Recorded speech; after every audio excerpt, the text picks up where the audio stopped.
Hello and welcome to Old World Blues. This is going to be my first foray into this mod, but I've heard great things. A lot of people have recommended this to me in the comments and on Discord, and I believe even on Twitter. So I'm going to try this mod for the first time on camera, which is, it might end up disastrously. You can probably tell from this, my test here, and the thumbnail, probably, if you clicked on this video, YouTube might have just yeeted you into this with this horrendous autoplay feature. But the nation I'm going to be playing is the Enclave. These nations, obviously, are not real nations, as most nations I play on Hoi4, because I rarely play vanilla. These nations are the nations, or the polities, or the groups, or whatever you would like to call them, of Fallout. Now, if you're not familiar with the Fallout universe, I don't actually have time enough to explain all of it, but the basics of it the basic gist of it is that in 2077, a nuclear war occurred, which sort of wiped out all civilization on the face of the Earth, for the most part, and a lot of it survived in various different shelters. Some of it survived in these things called vaults, very high-tech, extremely secure shelters, which were designed to last for a long time, presumably, but all were in fact designed as test facilities, so that people like the Enclave could better prepare for taking over the world again, because the Enclave are the remnants of the US military who fled into their own shelters and stayed there and waited for the Vault tests to give them relevant info to sort of resettle the world. This is all revealed in Fallout 2, I believe, and technically a bit in 1. I think it's fully revealed in Fallout 3. But yeah, let's, I don't remember. My favorite games, by the way, in the Fallout series are Fallout 1 and 2, but it's been a long time since I played those. Fallout 2, my favorite, came out in 1998, and Fallout 1, I believe, came out in 1995, the year I was born. So yeah, it's been a while since I played those. Let's jump right into the Enclave. So the Enclave are a part of a sub-mod for this mod called Old World Blues, called the Enclave Reborn. Of course, you can see the map here, quite beautiful. Very detailed, very you can see all the different polities. Some of them are made up by the mod creators and presumably other people, their friends and so on and so forth. I can spot some stuff that I've looked up, which does seem to be sourced from roleplay forums, so I believe the mod creators have sort of added a bit of their own creative writing to it. Some of it is good, some of it I find a bit objectionable. But the East Coast is not yet here, so if you play Fallout 3 or Fallout 4, that's not here. Boston, of course, and Washington. I might have just indicated the completely wrong place for those things, but yeah. Let's jump into the Enclave. Also, you can hear the music, presumably. I believe it's playing Fallout 1 music right now. The ambient music of Fallout 1 and 2 is so incredible, I just have to have it on. And also, luckily, unlike Kaiserreich, I won't be demonetized for this music, because it's in a video game already. Now, we're going to have to take this slow, and you're going to have to help me in the comments, because I've, as I said, never really played this mod, but I gotta say, the presentation in this mod is amazing. First of all, you've got different fonts and stuff, you've got different icons, you got this Fallout 4 font here, and the icons, and you've got the terrain, which is incredibly detailed, and you can see these huge, sprawling cities like in real life. For example, LA here, which is it's straight up a megalopolis. It's bursted its borders and extends all the way down towards, well, Baja California. Or Baja and California, I guess. Sorry, Baja and Southern California. Because Baja isn't a part of California. I'm stupid, I'm sorry. Baja is in Mexico. Anyways, yeah, so you can see here the Greater Dayglow, which I believe is the glow in Fallout 1. Maybe 2. I forget. One of them you have to go to the glow to get something to, get access to the Brotherhood of Steel bunker. I think that's Fallout 1, actually. And, you've got the Boneyard, LA, of course. Dana Point, I don't remember if that's actually a thing. And Maxon, which is not a thing in base Fallout. This is the Brotherhood of Steel's conquered territory after they've broken out of their bunkers and fought the NCR, I believe. which is interesting. They've got the Lost Hills bunker here. This is the bunker I referenced, where you meet them first. Bakersfield, this is also known as Necropolis in the Fallout lore. This is a vault that failed to properly seal and transformed all its denizens into ghouls. That's how the ghouls originally came to be in the Fallout universe before Fallout 3 and so on and so forth, where they kind of changed a bit how ghoulification works. And yeah, this is just completely incredible. San Francisco, I believe this is where you... there's Concord. Interesting. Antioch. San Francisco is where you leave for the oil rig, I believe, when you go off to fight the Enclave. Sierra Leone. What? Okay, so these are just... yeah, these places haven't been given their proper names. Because they technically correspond to real life, or provinces in the real Hearthstone 4 game currently, but you can see here Sumatra, Tonkin, of course, in Vietnam, Mosul, of course, Syria and stuff, or Iraq, I think, Aleppo. Yeah, you can see that those things, that's just a part of the mod, because each province in Hearthstone 4 corresponds to a province ID, I believe, or state in this case. In most Paradox games, they are provinces. And then the mod creators have just changed those around. These also correspond to the provinces in the real game as well, but have been given new names. So the tech tree in this game, by the way, also, yeah, the UI, awesome.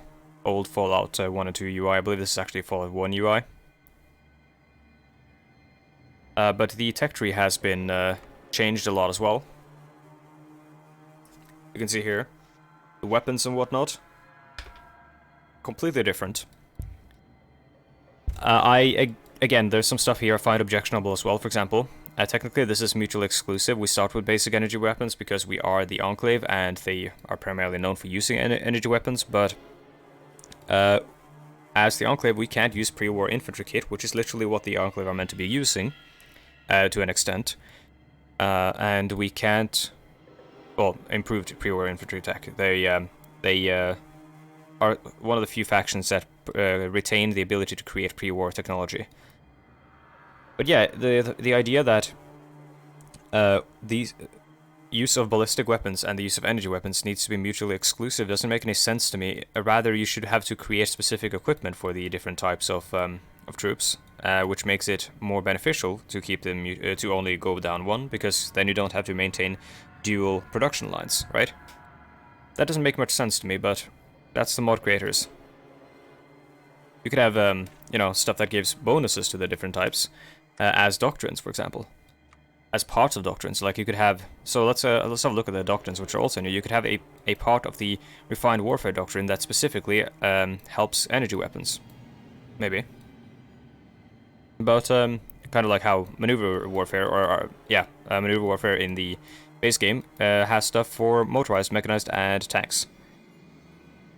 But yeah, these are the new doctrines, which are really cool. Asymmetrical, I believe, is like Super Mutant and Raider and stuff, and Caesar's Legion and stuff, and then you've got Conventional Warfare and CR and stuff like that. With, you know, real vehicles and stuff. There were vehicles in Fallout before Fallout... well, there are vertibirds still in Fallout 3 and 4, but in Fallout 2, you had a car. Or was that Fallout 1? Oh my god, I keep forgetting. You could reconstruct a car called the, I believe it's called the Wanderer or something. It's got an awesome soundtrack when you travel with it. And there were also in Fallout Tactics, there were tanks and stuff used by the Brotherhood of Steel. Yeah, Refined Warfare is the Brotherhood of Steel and Enclave one. See Enclave there, BOS there. You know, the shorthand for Brotherhood of Steel. Automated Warfare, this is like Mr. House and stuff like that. And also sort of transhumanist types of stuff. You can see like the flesh is weak, internal replicators, networked AI. All very interesting stuff. Robotics, you can create robotic armies. We do have tech for Protectrons, security Protectrons. We also can go down all the way to build sentry bots and stuff. Also a bit strange because the Enclave, I believe, do possess sentry bots already. Scrap Motorcycle, these are vehicles. Great War APC, Great War being the 2077 war, I believe. Yeah, you can create vehicles here. And this is the equipment. And here, even though you've got the mutual exclusive projectile weapons and energy weapons, you can still create auto laser rifles and recharge rifles and stuff, which you can equip your men with, which is also kind of strange that those are, you know, not linked in any way, shape, or form.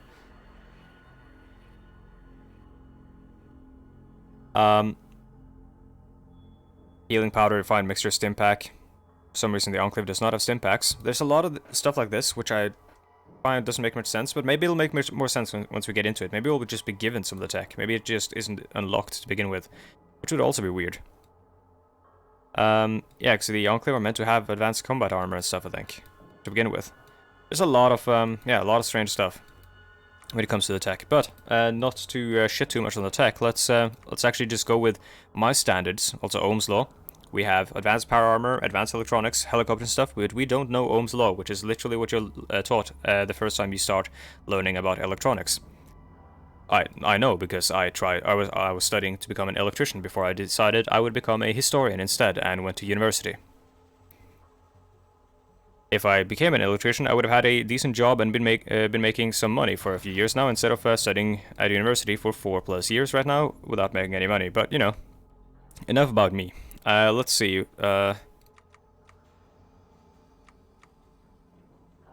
Industry. Probably. Oh, construction speed is good. Probably go for... Yeah, we gotta go for the construction speed, I think. This is stuff for creating specific resources here. But yeah, we're gonna go with woodworking. Could probably be like phrased in a better way to not make it sound like you're literally discovering how to make, you know, scrap wood houses. Recon is also really good for the movement speed across all the terrain. Militia training, not necessary. Maybe leather armor for our auxiliaries. We gotta have a look at the our troops, because they're also interesting. We have power armor troops and we have auxiliary troops. Auxiliary troops, of course, normal, you know, non-power armor wearing dudes, and the power armor dudes being the, you know, the backbone of the Enclave military. Because they only send out like their... Fuck, that wasn't the one I was gonna click on. They only send out their best and strongest. And, oh, we gotta get the encryption and decryption, though, because that's really important. Oh, no, we gotta get oral instruction for the production efficiency. They only send out their best and their strongest in power armor and keep everyone else, you know, in relative safety. Also, we have no military factories, so we're gonna make some. But we can't actually start any production, which is sort of sad because I want to have a look at the production. There are, you know, unique fleets and stuff to this, or navies and stuff. You can sail up the rivers, which is really cool. Except there are a bunch of places where the rivers just are cut off, which I think so that might be... No, they know how to make straits. I don't know why that is. Huh. Oh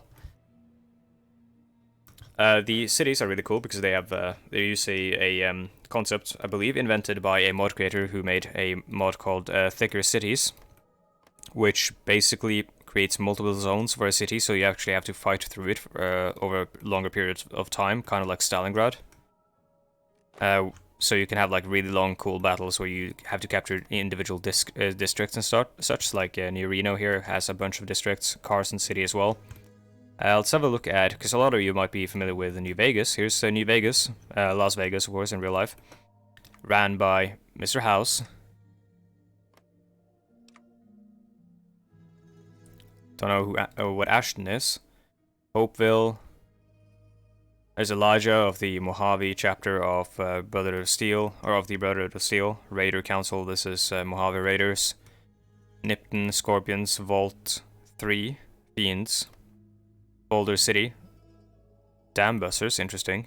Oh yeah, those are the, wait, no, Hoover Dam. Oh, this is a new faction then, I guess. Oh no, these are the guys who, aren't these the guys who hung out at McCarran or something? Or at the airbase with the plane, the bomber. The old-ass bomber. Where even is McCarran? Isn't it, the south here? That must be them, then.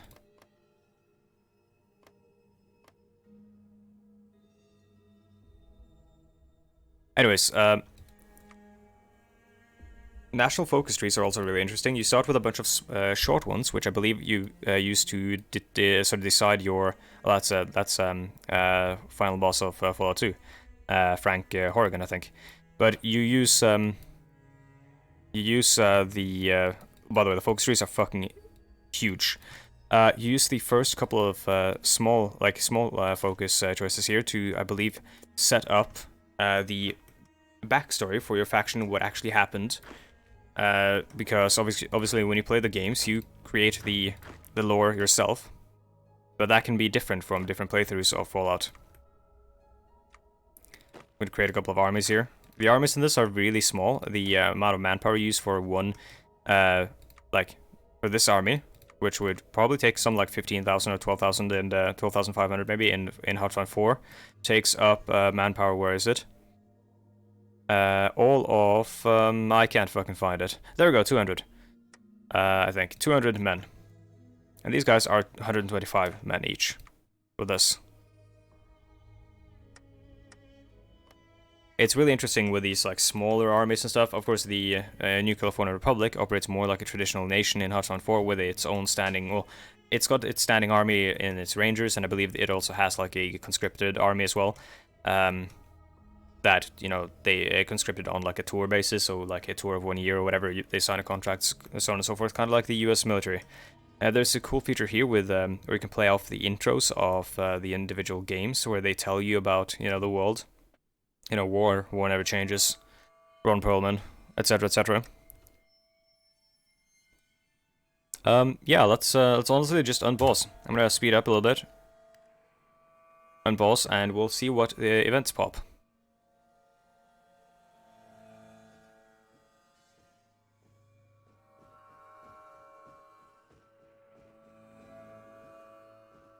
Oh, we have a... Sorry, I'm moving around a bit. I had to close a door. We have a bunch of people moving their troops next to us. We've got the NCR here with, I believe, British World War II models, but they have the NCR patch.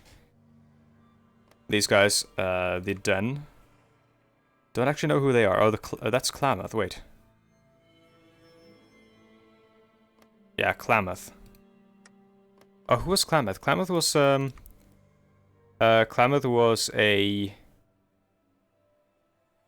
Was it like a... It was a small like town or city in Fallout 2, I believe. I wonder if Klamath was... I think, yeah, Klamath might have been the town with all the... I think it's mole rats, and you can fight like the mole rat king or whatever, and he can speak down below the city. Our escape. Oh, this is the old Fallout 2 map.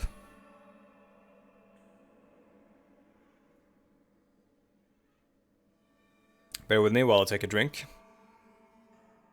Years ago, we managed to escape from the destruction of the main Enclave forces at Navarro. Navarro being the military base where they hid out. The manner in which we survived can still be felt today. We fought our way out with power armor. Okay, so we get 3 divisions of Enclave veterans appearing at Sierra Army Depot. We escaped using vertibirds, giving us a bunch of vertibird transports and gunships. Deserted before the fighting got bad, gives us a bunch of runaway troops. Well, we fought our way out, I think. Or, sorry, maybe we should have... yeah, we need vertibirds, because we've got some troops. We just don't have any vertibirds. I think. Right? There's literally nothing in the stockpile. Yeah. We escaped with vertibirds.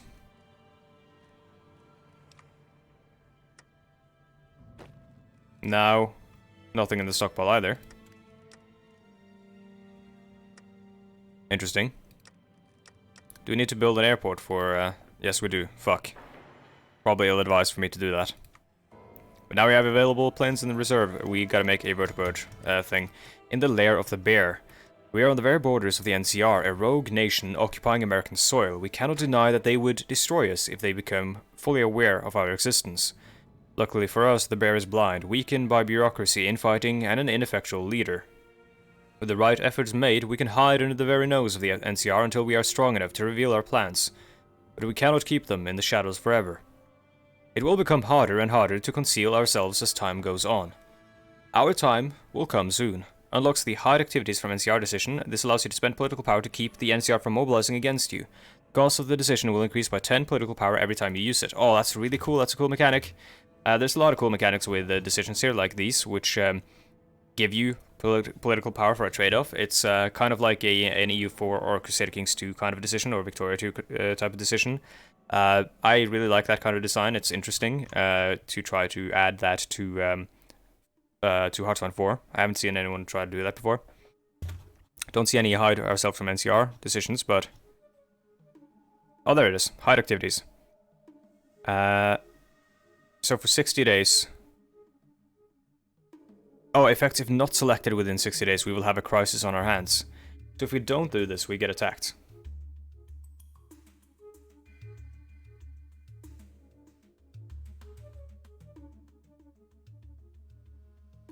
So we have to... so there we can try to extend administrative shifts to give us political power in order to do that if need be. Right now we gain enough political power, so I'm just gonna wait and then I'm gonna do the decision. Yeah, we've gained political power, so we're going to then do our choice. Sergeant Dornan is well respected by both Reformer and Purist factions, the two factions which you have to make a choice here for. Within the Enclave. The Enclave needs a president, however, and the Sarge expressed disinterest in being called a Sir for the rest of his career. He works for a living, damn it. This can't be Drill Sergeant Dornan, or Drill... Hold the fuck on.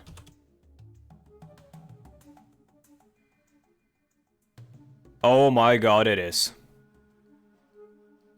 Oh my god, it's... Oh, dude, it's... oh, yeah. He's like the guy who's like Lee... oh, what's his name? Lee something from Full Metal Jacket. Who just... This dude fucking yells at you so much in Fallout 2 if you go to him in the Navarro military base thing. He... Like... You walk up to him and you're like... hi, and he's like... Why are you out of uniform, Private? Etc, etc, you useless maggot, etc, etc. I can't scream like him because, you know, I've got a voice medical condition right now, so I can't do the impression. I could play the clip, but I think that'd be kind of weird. Look up Arch Dornan Fallout 2 for a hilarious piece of dialogue. I kind of wish Fallout 3 and 4 were as funny with its dialogue. I might do a Fallout 2 playthrough at some point on the channel or on Twitch, because I'm a big fan of those games. Let's see if we have any new unique icons. We do not. These are the base icons. Just use something like this. Our choice, Sergeant Dornan. Yep, that's what we read.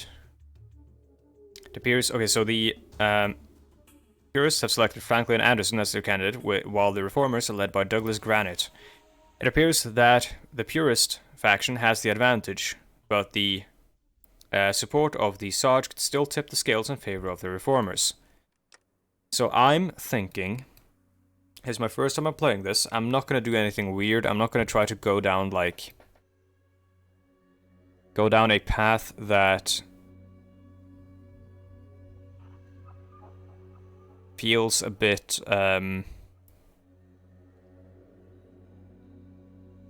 too nice and democratic for the Enclave. I think I'm going to try to go down the typical Enclave path.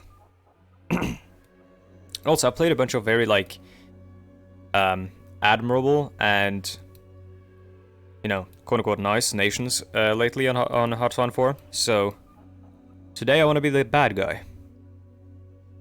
Franklin Anderson, Dr. Franklin Anderson of the Purist faction, becomes the new Enclave president.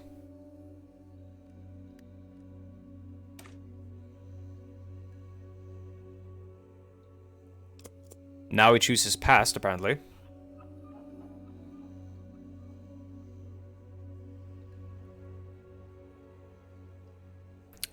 Oh, so he was...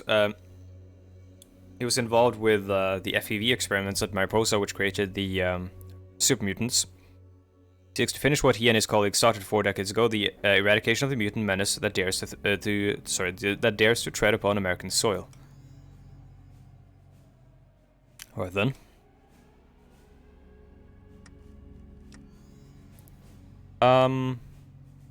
Oh, so you get the days that you haven't, like, you get the waiting days, you get those as bonus days, which is also a good design decision, because it means that I'm not incentivized to wait until the final day before I click this, which is really good, because if I had to, that would be highly stupid. So now I can just click that whenever I want to and whenever I have the political power.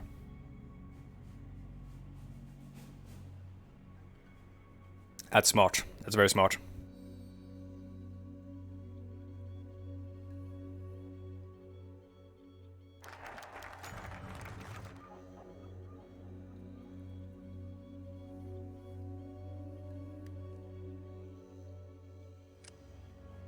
Dr. Franklin is a former member of the Enclave's Chemical Corps. The good doctor has recently escaped from 30 years of imprisonment and servitude as first a non-person prisoner in Shady Sands' darkest hole, then a slave to a tribe, then a slave in New Reno. Holy shit. Since his return to freedom, he has championed the ideals of the Enclave of old: purity, supremacy, and the re-establishment of America. Formerly involved in several secret projects during the presidency of Dick Dixon, notably the FEV experiments of Mariposa and the creation of Frank Horgan. That's the final boss. He's like a smarter super mutant, I suppose, like Enclave super mutant in power armor. He seeks to finish what he and his colleagues started 4 years ago: the eradication of the mutant menace that dares to tread upon American soil. When he was a young scientist, he distinguished himself as he stared down a rampaging Frank Horgan until he could be subdued. Okay. Sought to test subjects for the Chemical Corps on the mainland, giving division recovery rate and change of popularity of oligarchy, one of the many sort of political ideologies in this. I need a new composition of the common stim pack via self-testing. Oh, research speed. Research speed is really good because there's a lot of stuff to research in this, so I'm going to go with that one. After decades of NCR imprisonment, Anderson was forgotten about.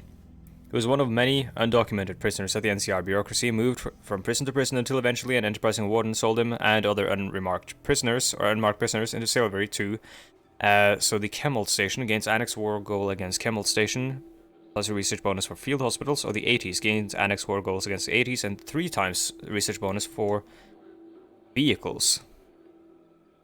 The 80s are... there's the 80s. Well, oh, this is cool though, because I like the idea of of the various Native American tribes sort of coming to the fore again, establishing their polities and whatnot again. But we're gonna go with the 80s because I think having a bunch of vehicles would be cool. Whilst a slave, Anderson was kept away from most physical labor due to his knowledge of chemistry, able to turn rudimentary scavenged items into poisons and bombs. He was deemed useful by his captors. Years later, when age started taking its toll on Anderson, they decided to bring him to New Reno, hoping that the Modinos would be interested in an old but chemically gifted slave. Chemically gifted doesn't make any sense, but, you know, intellectually gifted. Much to their surprise, when the party neared New Reno, he organized the other slaves into an uprising, or killed his captors in their sleep using a gas. We organized an uprising because that is an awesome thing there. 5% recruitable population, that's very important for a small nation like the Enclave, I think. And that's it. Now let's go down the path of purity. We'll get less manpower. Also good that we chose the recruitable population thing. Of course, because we can't recruit the local population because they're not pure. It's kind of, you know, the Enclave have this like master race kind of ideology thing going on. There's plenty of, you know, very obvious parallels to obvious bad guys in Fallout 1 and 2. There's a lot, and I do mean a lot, in Fallout 1 and 2, thematic stuff that has to do with genetics and you know, the master race. Fallout 1 is all about how humanity has fallen by the wayside, or according to the master, who is creating the master race, how humanity has fallen by the wayside and the world no longer belongs to them, and they belong to a new generation of mutants who are adapted to survive in the world, of course the super mutants. But, as it turns out, he was wrong. Fallout 2, the Enclave. They're all, you know, the world belongs to the humanity of old, the pure humanity who has not been tainted by the wasteland. Of course, they too were wrong. I think the moral of both games is that the world belongs to humanity, period. No subsect, no, you know, no one group.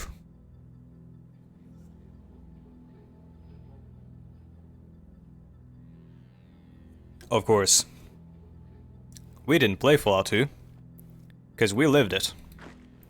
And we're pissed. And we're going to take back America. And we're going to continue doing that in the next episode, because we're at the 30-minute mark, which means this is the end of the episode. I want to first thank you so much for watching, then I want to call your attention to a couple of things that you can find in the description down below. First of all, if you want to play this mod, you can find a link in the description. If you want to get the music pack, you can find that also in the description. If you would like to play the Enclave Reborn mod, there's also a link in the description to that. All are on the Steam Workshop. If you would like to reach out to me on social media, Twitter is a good place. But even better yet, if you don't mind speaking in public to a lot of people, which you would do on Twitter as well, I suppose. But if you don't mind speaking in a chat room, Discord is also great. We have a nice community there, and among the people who recommended I play this were the people on Discord, where you can, if you want to see something else on the channel, recommend something else to me. Nice sandstorm here. If you would like, if you feel so inclined, you can also support me on Patreon, by paying $1 or above. There's only one tier, and everyone gets the same rewards. We're egalitarian like that, I suppose. And also, I'm lazy, so I haven't really added a bunch of new tiers, and I don't feel comfortable being like, okay, so if you pay me X amount of money, I'll give you this. That feels kind of strange to me. Especially since I'm not giving you physical goods. Furthermore, let's see, what else is there to say? What else should I pimp? Oh yeah, probably my Twitch, because I did allude to that. Possibly playing Fallout 2 at some point on Twitch or on YouTube. Follow me on Twitch if you want to see stuff like that, or other games that I now and then play when I, speak live to the audience. I like to engage in the comments. I like to talk to people in the comments and respond to all of your comments. So, Twitch is probably like the best place to do that, because I can do that live. So yeah, come hang out there if you want to. Again, speaking of comments, give me tips, give me suggestions. I have never played this mod before. I'm going to need all the help I can get. Again, thank you so much for watching. I'll see you next time. Goodbye.